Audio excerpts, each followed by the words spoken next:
Paraguay fue sede del Encuentro Mundial de Siembra Directa realizado en el distrito de J. Eulogio Estigarribia, ex Campo 9, departamento de Caaguazú.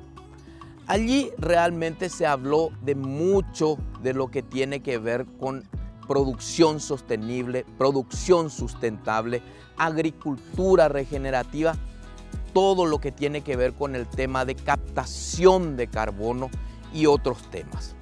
Y es por eso que conversamos con el ingeniero Ken Morilla, uno de los pioneros en todo lo que tiene que ver con la aplicación técnica de la siembra directa en Paraguay, quien nos hace un poco una historia de cómo se introdujo la siembra directa al país y cómo fue evolucionando.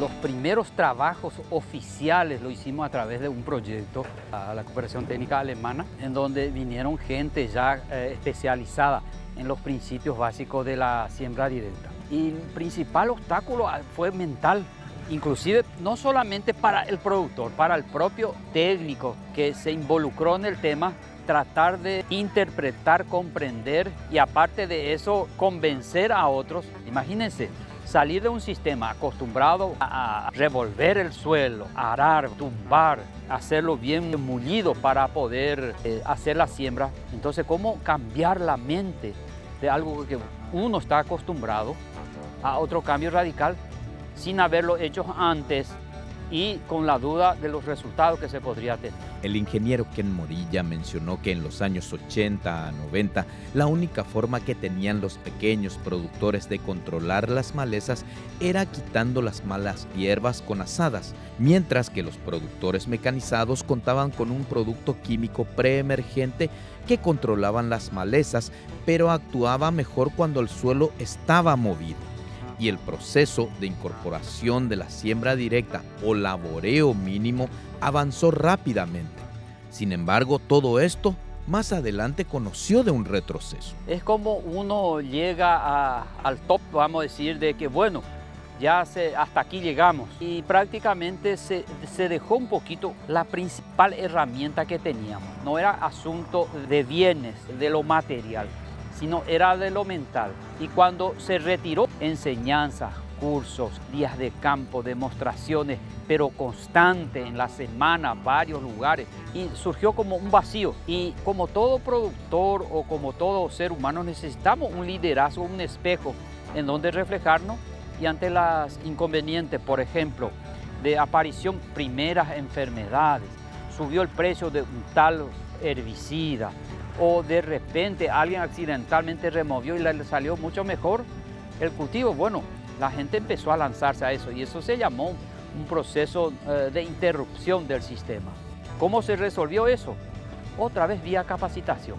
2-3 años de intensificar otra vez la información hasta llegar otra vez a un prácticamente casi 95 o 98% de adopción otra vez del sistema. ¿Cuánto producían las parcelas de soja por hectárea antes de la siembra directa y después? ¿Y cómo ve todo esto a futuro? Cuando se empezó con el sistema, los rendimientos no eran tan satisfactorios. Hablábamos de 1.400 en promedio, para luego saltar eso a más de 2.600. Bueno, ya fue 1.000 kilos más, multiplicado por la superficie. En aquel entonces eso significó ingresos.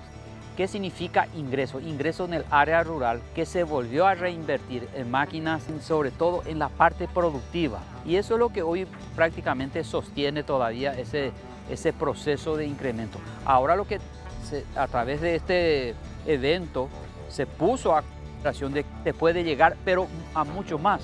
Ese mucho más que simplificaría también. Aparte de lo que cualquier actividad económica requiere, que son las ganancias, son los propios beneficios que brindan del sistema, llámese al medio ambiente, a la sociedad. O sea, no es solamente algo económico, sino también ambiental y económico. Arquín, la marca de los campeones. Artículos deportivos en general, calzados para uniformes, militares, policiales y de seguridad, con modelos en cuero legítimo para damas, caballeros y niños, sandalias, zapatillas, botas de trabajo en general, calzados para médicos y enfermeras, garantía y durabilidad comprobadas. Estamos en Yaguarón y pueden llamarnos al 0985-848-708.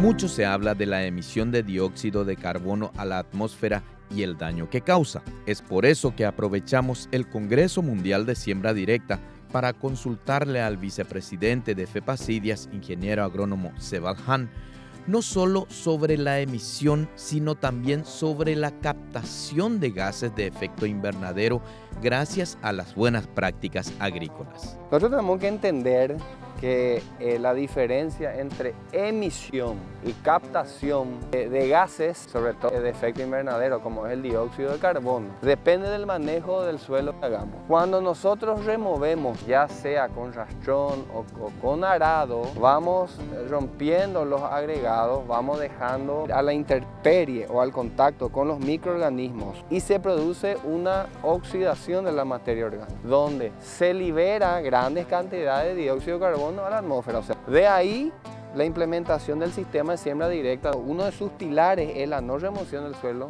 justamente para evitar esa oxidación de la materia orgánica, ¿verdad? Y que la materia orgánica en el suelo se vaya conservando y acumulando. El uso de abonos verdes, cultivos de servicio o de cobertura como una de las acciones para captar los gases de efecto invernadero, además de otras acciones. La rotación de cultivos, incorporar especies con gran cantidad y calidad de biomasa, ¿verdad? Y pasar el volumen de carbono de lo que naturalmente se va descomponiendo, ¿verdad? Entonces nosotros manejamos en promedio entre 12 a 15 toneladas de materia seca año que tenemos que incorporar para mantener el carbono, ¿verdad? Más de eso nosotros ya tenemos una acumulación en el suelo. En palabras simples, mediante el proceso de la fotosíntesis, ¿verdad? Las hojas de las plantas abren los estomas, ¿verdad? Luz, el dióxido de carbono entra por los estomas, ¿verdad? Con el agua, la planta produce su propio alimento, ¿verdad? Y produce biomasa. Y va transformando de un carbono que estaba en la atmósfera en un carbono orgánico que se encuentra en la biomasa de las plantas. Una vez, como estamos en esta parcela de Mileto, ¿verdad? Una vez que este rastrojo es incorporado en el suelo o rolado, ¿verdad? Parte de eso es respirado y vuelve a la atmósfera, pero otra parte de esa fracción de materia orgánica, ¿verdad? O de carbono orgánico queda ya atrapado, ¿verdad? En el suelo en una forma estable, siempre y cuando no removamos. Eso se va acumulando con el año y la materia orgánica va subiendo, vamos secuestrando carbono. No ver al carbono como algo malo. El carbono es fuente de energía, fuente de comida para los microorganismos del suelo. Ahí vamos a tener una mejora química, un suelo no compactado, una mejora física también, acompañado con manejos de corrección, y por ende una mayor productividad y resiliencia de los cultivos ante también las adversidades climáticas, sobre todo las malas distribuciones de lluvia, sobre todo, ¿verdad? Somos Blue Tree Agribusiness, expertos en nutrición vegetal. Acompañamos tu producción desde la preparación del suelo hasta la cosecha, garantizando la calidad y cantidad gracias a nuestras prestigiosas marcas reconocidas a nivel internacional. Visita nuestra web www.vta.com.py.